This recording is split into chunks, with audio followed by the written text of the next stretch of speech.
What's up? Welcome to Sixx Daze. I am Bob Sixx. Today we're going to take a little break from all the serious and the anger invoking and all the other stuff that I've been doing because people wanted to know what I think about it or my opinion about it. We're going to cover something that's true to my heart, and it's telling jokes. I'm not talking about stand-up comedy. It'll just be regular street level jokes that you like to tell your friends at parties and shit like that. Before I get started, let me tell you a couple of things as a comic. People always want to tell me jokes. I guess it's a feather in your cap to make a comedian laugh. I'm gonna put this nicely because it's serious. As nice as I can so I don't come off sounding like a dick. You wanting to tell a comedian a joke is the equivalent of telling the head chef at a 5-star restaurant what a mean grilled cheese sandwich you make. Most of us appreciate the gesture and we understand, but talk about something else. Because we're constantly bombarded with people wanting to tell us jokes. Telling street jokes and stand-up comedy are two totally different things. We're addressing street jokes. Something you need to know that's very important with telling jokes.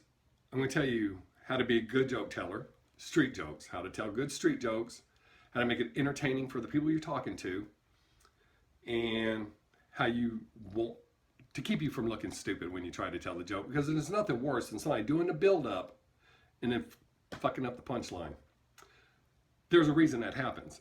That reason happens to be one of the reasons I'm a comic. When you're laughing, the reason you can't remember the punchline or the entire joke, even though it had you laughing so hard, your stomach was hurting, your eyes were watering, you couldn't catch your breath, the reason you can't remember is because while you're laughing, you cannot think of anything at all. Nothing. That's one of the main reasons I'm a comic. I love making people laugh. Laughter is the greatest sound in the world. I mean, it's the greatest thing you can do for another person. Because, like I said, when you're laughing, you can't think of anything else. So for a brief few seconds, I can make someone forget all of their problems. That's a great feeling. I know, it's sappy. Whoa, let's play the violin. But dead serious. The fact that I can help someone who's having a rough time forget their problems for a few seconds, maybe even minutes, depends on how long. That's a great feeling to me. It's amazing. I feel awesome for doing it. So, excuse me. Notice all this is one take. I don't edit any of it, so there's burps. Sometimes I scratch my nuts, as you've seen in other videos. If you haven't watched my other videos, go check them out. And there I went with again. But when somebody sets up a good joke and they can't remember the punchline, the reason that is you followed the joke all the way through, the punchline hits and you laugh so hard, you can't commit the punchline to memory. So if you hear a joke that you think is really funny and you want to share it with your friends, ask the joke teller to retell the joke, because the second time you're more likely to remember it. Kind of annoying to ask for a third time, but if it's a friend, not a comedian that you're meeting at a comedy club, well, hopefully you wouldn't be asking for street jokes at a comedy club, but like with me, if you come up and you're talking to me after a show and you can't remember a joke that you've heard, if you can remember most of the joke or even a good portion of the joke, odds are I know it. One version or another, because there's so many different versions for every single joke you can tell, or almost every single joke. You need to practice that joke so that you have it down, you can deliver it without laughing. I mean, it's okay to laugh after you deliver the joke, laugh with the people. But you don't want to start laughing before you tell the punchline. Plus, if it's a longer joke, the payoff has to be there. I do tell some jokes that I think are ridiculously long, and I've tried to whittle all the fat off of them, just like when I do stand-up. When I initially write jokes, if you'd seen me 5 years ago, you'll know I didn't do a whole lot of whittling. I whittle them down. I take all the filler stuff out of them that I can, so that it's set up, punch, set up, punch, set up, punch. Because there's a timing in stand-up to get a laugh every 15 to 30 seconds. Actually closer to 15, but every 15 to 30 seconds is my normal pace. I have a few jokes that I keep in my stand-up, and I've whittled off as much fat as I can, and I think one takes 1 minute and 38 seconds to tell without talking ridiculously fast at a normal pace. But the payoff is, the punchline's the payoff, and it's worth it. That being said, learn the joke. Practice telling it in your car when you're not around. That way you can deliver it, and you'll get the laugh that you're looking for anyways. Stop saying Another thing that causes people to mess up jokes is they're afraid they're going to mess it up. And that causes them to stumble. They're afraid of being laughed at. That's never made any sense to me. You're telling people jokes to get a laugh. So if you stumble, practice comebacks, something to say. I literally, this past Sunday night, I performed in Waco, got a compliment from a guy who walked up to me after the show. He didn't see my whole set, but he caught part of it. And the part that blew him away, and I've got witnesses that he was blown away by this, is I told a joke that's landed almost everywhere else I've done it, but flopped in Waco. When it flopped, I laughed and let everybody know that's the correct response to what I just said, which got a laugh. The guy was impressed with that. He complimented me several times on the fact that, nice recovery. So don't be afraid of being laughed at. You want people to laugh. You don't want to mess up your joke. But if you do, don't let that fear cause you to mess up. If you mess up, you mess up. You're not going to be shot.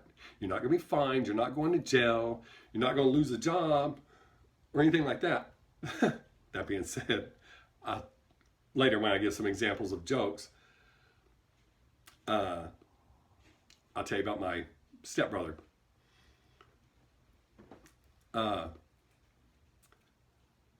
Another thing to remember is, as long as a joke is funny, it overrides most of what's normally accepted in society. You can make fun of some fucked up shit. I choose not to make jokes about race. Stop saying I choose not to make racist jokes. I don't think I tell any gay jokes. And if it was a funny joke, I would tell it no matter what it was. But that's the key. I don't find most of that funny. For those of you that see my stand-up, yes, I do a gay joke, but it's not belittling gays or making fun of gays. It's based on a true story. So the other thing, the third element to telling a good joke is you need to be animated and over the top. You need to sell that shit. Especially the more ridiculous it is, you really need to sell it. When I took public speaking in college, naturally I got an A. My very first speech was an instructional speech. So I did proper way to tell a joke. You can't take a joke and, well, there is some asterisks and different things about that. You don't want to take a joke that's ridiculous and tell it like you're reading an obituary. For example, you don't want to get everyone around a water cooler and go, there were 2 firefighters engaged in the act of sodomy when their superior came in and saw what they were doing. Much to his dismay and wonder, he asked, "What are you doing?" The guy who was in the back said, as he pointed to his partner, "He has smoke inhalation." the superior then said, well, that's not what you should be doing. He goes, oh, I know. I gave him mouth-to-mouth resuscitation. That's what led to this. See, telling it like that, it's not funny. And some of you may say that what I'm fixing to say isn't funny either, but I've been telling that street joke for almost 30 years. Gotten a laugh every time, except for a few firemen I've told the joke to. And then I made something funny out of that. The way that joke should be told is, there are two firemen butt fucking in a smoke-filled room. Fire marshal walks in and sees the guy in the back riding the one in the front like they're on the final lap of the Kentucky Derby. He goes, what the fuck's going on in here? The guy in the back says, he's got smoke inhalation, sir. What are you doing? Give him mouth to mouth. He said, already did. How do you think this shit got started in the first place? See the difference? A lot of people, when they tell jokes, they're afraid of offending someone, or that they're not going to pronounce words right, or something like that, so they'll just go down nice and safe. Safe comedy isn't always funny. Yes, there are guys that can pull it off, where somebody goes, oh yeah, well, Sinbad. I know. Those guys, I actually admire them. I'm not one of them, but I admire them.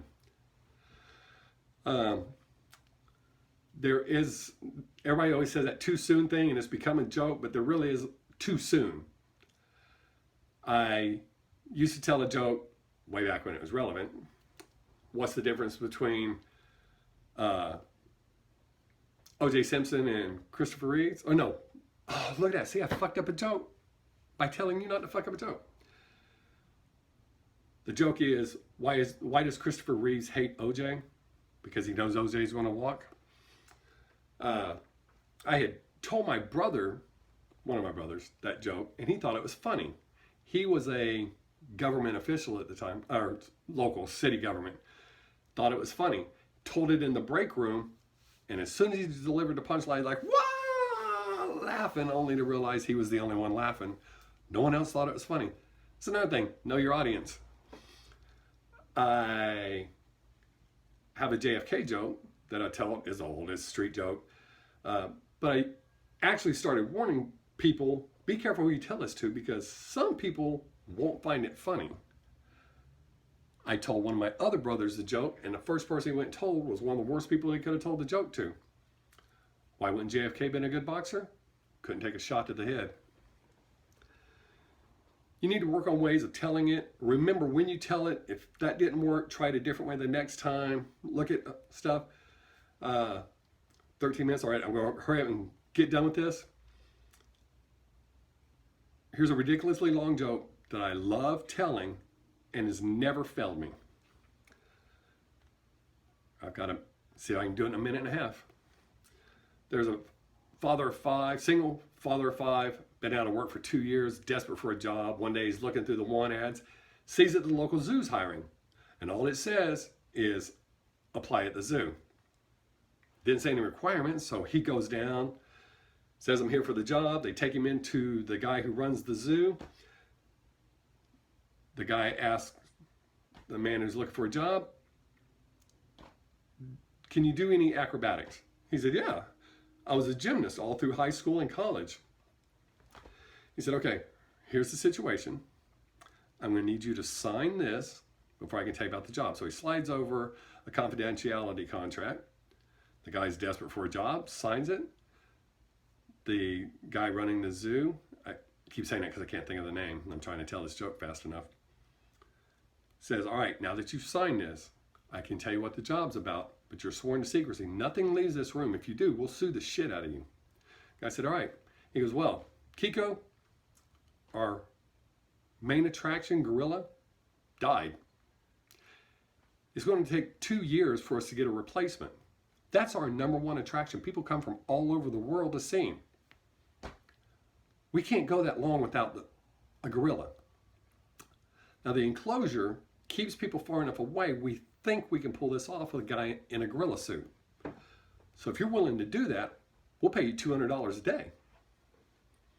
Guy said, okay.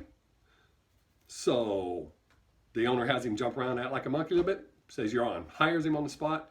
They get him fitted for the suit, First day out, he's a little nervous, but people are gathering, taking pictures. Nobody's really noticing. His confidence starts building. Weeks go by, months go by. I mean, it's the main attraction again. People are all around us, piling on each other, taking pictures, buying souvenirs. It's amazing. So he's feeling really spunky one day, and he's doing this little swinging on a vine, and the vine breaks, and he goes over the wall and lands into the lion's enclosure. He's like, oh my God, it's okay. Everybody loves me. They're going to save me. Everybody's just standing there watching. Well, the lion wakes up and starts easing towards the man. So the man starts going, ooh, ooh, ooh, ooh, ooh, ooh, ooh, just knowing someone's going to save him, but nobody's doing anything. They're just standing there watching and videoing, taking pictures. Lion starts getting closer. The man goes, fuck this. I've got kids. Help! Help! I'm a man. Someone save me. The lion gets closer. He's just about to pass it. He goes, hey, dude, shut the fuck up before you get us both fired. See? Long joke, good payoff. Check out my other videos. I appreciate y'all watching so much. I really can't tell you. I'm going to try to stay on the pattern and shoot a new one every single Tuesday. You got something you want to hear about? Leave a comment and tell me, or send me a private message on one of the social medias if you don't want anybody knowing your name. I will cover whatever you ask me to cover except for politics. I don't want to get into politics. I do have opinions, but I don't want to cover that. I'll cover religion, sexuality, whatever you want to hear about. Let me know and I'll do it. I appreciate you watching. If you liked it, hit the thumbs up. If you hated it, hit the thumbs down. If you don't like it, tell me. I'm a big boy. You're not going to hurt my feelings. But most importantly, please, please, please subscribe. Need subscribers. If you know people that you think might dig me, tell them to subscribe too. I really, really appreciate it. And those of you that have been here from the beginning and have already subscribed, thank you, thank you, thank you. Remember, I've got plenty of other videos. My corporal punishment in school video seems to be really popular. Go check it out. Until next time, I am Bob Sixx. Peace.